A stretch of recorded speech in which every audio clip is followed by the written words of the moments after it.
The great thing about the title Rainbow Six Patriots is it can kind of mean a bunch of different things because we have, this enemy group in the game, the true patriots, who are, upset that their government has been corrupted and they see it as going down this road they don't like. They feel it doesn't represent them anymore, and they want to sort of take the government down, but they do it for very patriotic reasons, right? That they're trying to bring their country back to the greatness they think it can have. At the same time, you have James Wolfe and Mark, the player character, the two leads on the Rainbow team, who are both Americans themselves. And they're driven by many things. Part of it is this feeling of I can't believe this is happening in my country, and wanting to stop that. The United States has a long history of patriotism, and for us, looking at the amount of political energy that is being exhibited in the United States today, we feel that patriotism is on the upswing, more so now than we've seen maybe since the 60s, I guess. So for us, we're very curious to see where all of this political energy that's driven, in fact, by patriotism, by any other name, is going to take us. And that's what we're exploring in Rainbow Six Patriots. Well, we're both Americans. So for us, the subject matter is close to home. It's close to our hearts.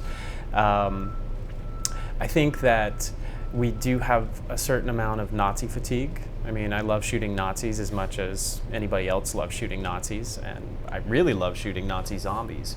But we wanted a real story that was contemporary, plausible, and relevant for the world we live in today. And I think that the United States is where that's happening. So that's where our inspiration came from.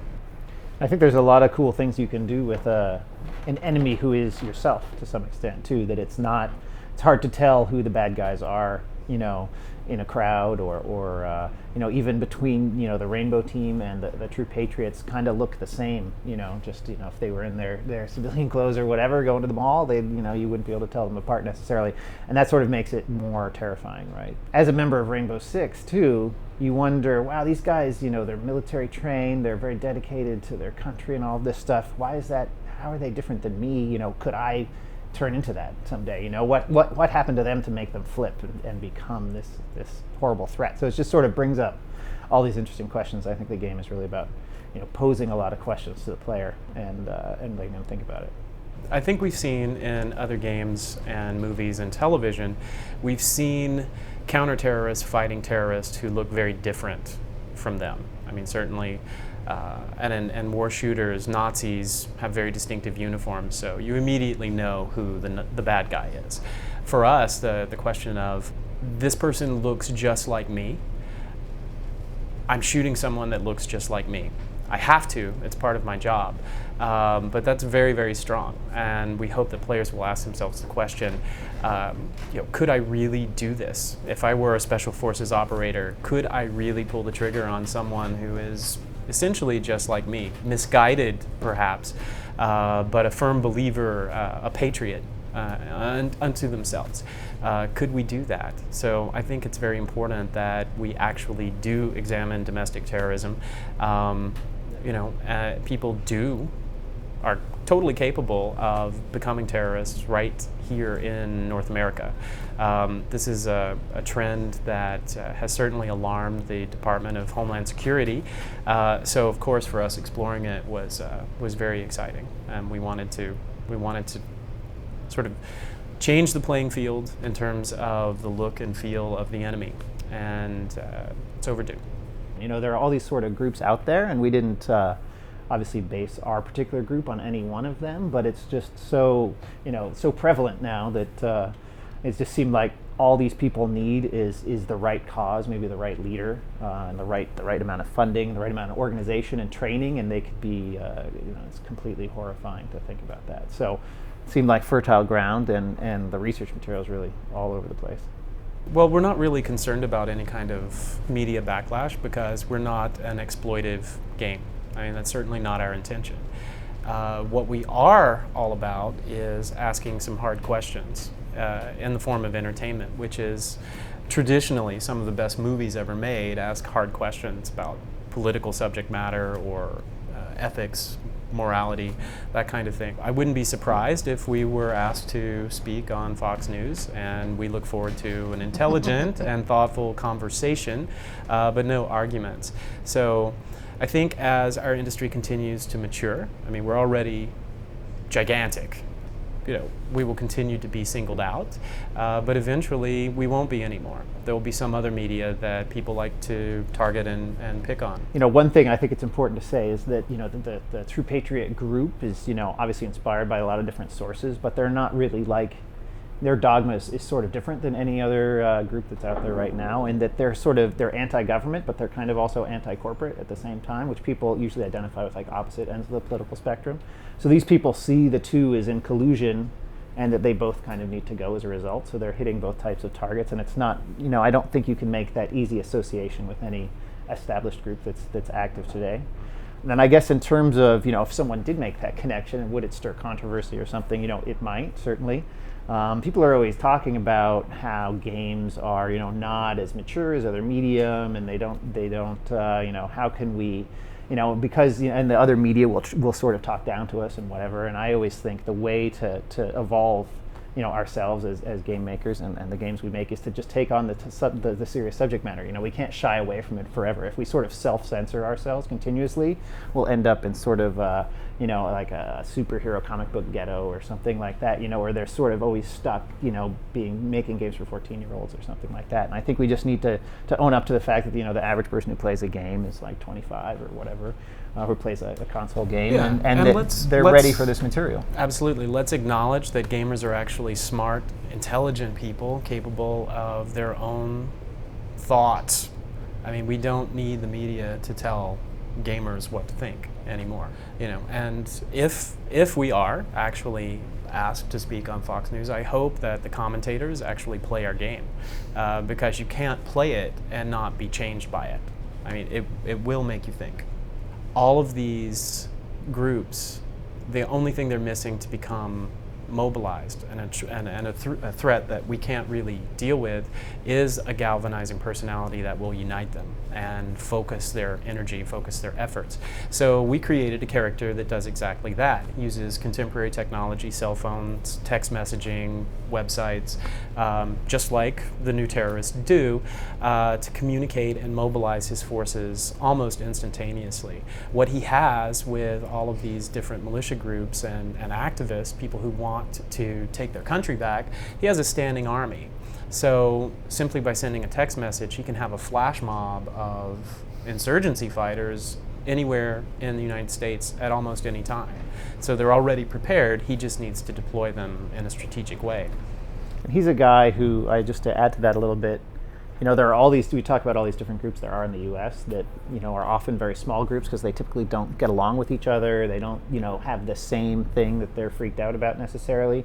But this is someone who's so charismatic that he's really able to talk to these various different groups and convince them, look, you're complaining about this and you're complaining about this, but really it all funnels back to this problem. And we're stronger together than we are apart. And we need to, and I will be able to train you. I will be able to get you the best weaponry, that can be had in the world, and that we can, get together and do this thing. And he's just such a, sort of cult of personality around him that he can really motivate these people who otherwise, might have been lying dormant for years or might have just spent all their time training or really weren't big enough on their own to do anything, and turn them into this terrifying force. The central character on Rainbow, for Rainbow Six Patriots, is this guy James Wolfe, who's the leader of Zulu team. And he's a guy who sort of had a rough upbringing in Oakland, California, and didn't necessarily see himself in a military life, but sort of the military was his salvation, that he found purpose there.